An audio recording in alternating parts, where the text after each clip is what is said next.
Bwana Yesu asifiwe. Karibu tena siku ya leo katika kipindi chetu cha Alive Word Ministry. Yesu anakupenda wewe mtazamaji na msikilizaji. Na siku ya leo tutakuwa na somo letu ambalo lina kichwa kinachosema kanuni za kubarikiwa. Kanuni za kubarikiwa.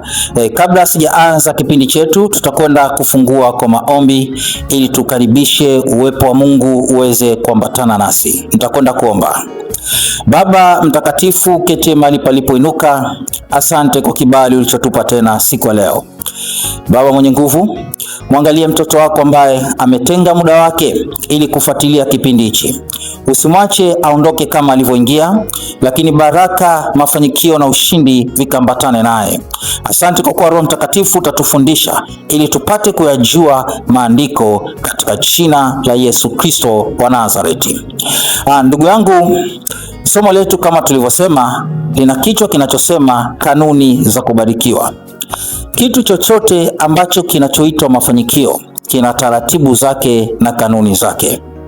Hata unapotaka kujenga nyumba, unapotaka kupata kazi, ni sharti uwe na ufahamu, uwe na ujuzi wa kile ambacho unachokihitaji. Hivyo hivyo katika Biblia, unapotaka kubarikiwa zipo kanuni, na zile kanuni unapozishika sasa ndio zile baraka utaziona katika maisha yako. Na kanuni hizi ni zipi? Kanuni ya kwanza ni kulisikia neno la Mungu. Wewe ambaye umetenga muda wako kufuatilia vipindi hivi, haijalishi unafuatilia kwa njia gani, iwe ni WhatsApp, YouTube na kadhalika au live, maana yake ni kwamba kanuni ya kwanza tayari umekwisha itekeleza. Lakini kanuni la pili baada ya kusikia neno la Mungu ni kulitendea kazi, ni kulitii. Kwa hiyo unalisikia na kulitenda. Wapo watu wengi ambao wamekosa baraka, sio kwamba hawajasikia neno la Mungu.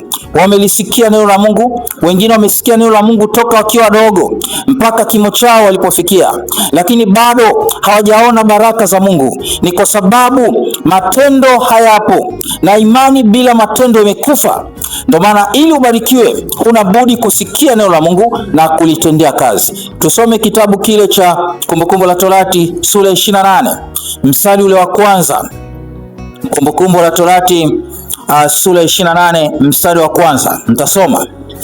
Itakuwa utakaposikia sauti ya Bwana Mungu wako kwa bidii kutunza na kuyafanya maagizo yake yote ni kuagizayo leo, ndipo Bwana Mungu wako atakapo kutukuza juu ya mataifa yote duniani, na baraka hizi zote zitakujia na kukupata. Ukiendelea pale utakuta anasema utabarikiwa njiani, utabarikiwa mashambani, utabarikiwa uzao wa tumbo lako, na baraka zipo nyingi sana. Kwa hiyo hichi kitabu kinaelezea baraka, lakini umeona amesema itakuwa utakapoisikia sauti ya Bwana Mungu wako, lakini kuyatunza na kuyafanyia kazi, ndipo baraka za Mungu utaziona. Kinyume chake ni nini, mtu wa Mungu? Kinyume chake, usipotaka kusikia neno la Mungu, ukisema wewe hutaki kusikia, ukiona neno la Mungu alikufai, neno la Mungu lina nafasi katika moyo wako, ndipo laana, unafungulia mlango wa laana. Siku leo kataa kufungulia mlango wa laana.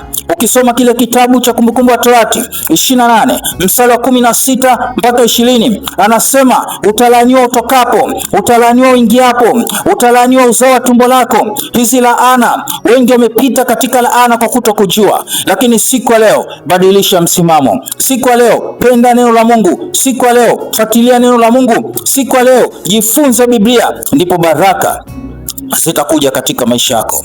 Na siku leo Mungu wetu, baada ya kusikia neno hili, ninaamini kabisa utafanya maamuzi moyoni mwako, utaanza kulifanyia kazi. Unapolifanyia kazi, maana yake zipo baraka zitakuja automatic. Wakati mwingine kuna mambo mengine Mungu anaachilia tu, sio mpaka uombe, ni pale ambapo unafanya matendo. Kila tendo jema lina faida yake, kila tendo baya lina madhara yake. Ndio maana siku leo ukifanya tendo jema lolote, tegemea thawabu kutoka kwa Mungu. Ukifanya tendo baya, tegemea mabaya kukupata. Lakini Mungu akupe neema, Mungu akupe uwezo wa siku ya leo kulisikia neno la Mungu, kulitendea kazi na kulihifadhi katika moyo wako. Baraka zikapenye katika kizazi chako, baraka zikapenye katika ofisi yako, baraka zikapenye katika familia yako, baraka zikapenye katika ukoo wako, na zile laana ambazo adui aliziachilia, ambazo adui alizileta eti tu kwa sababu ya kuto kulitenda neno la Mungu, zikang'oke katika jina la Yesu Kristo wa Nazareti. Mungu akubariki sana. Endelea kutufuatilia katika vipindi vyetu YouTube, WhatsApp, Instagram na mitandao mingine ya kijamii. Ninawapenda sana. Amen.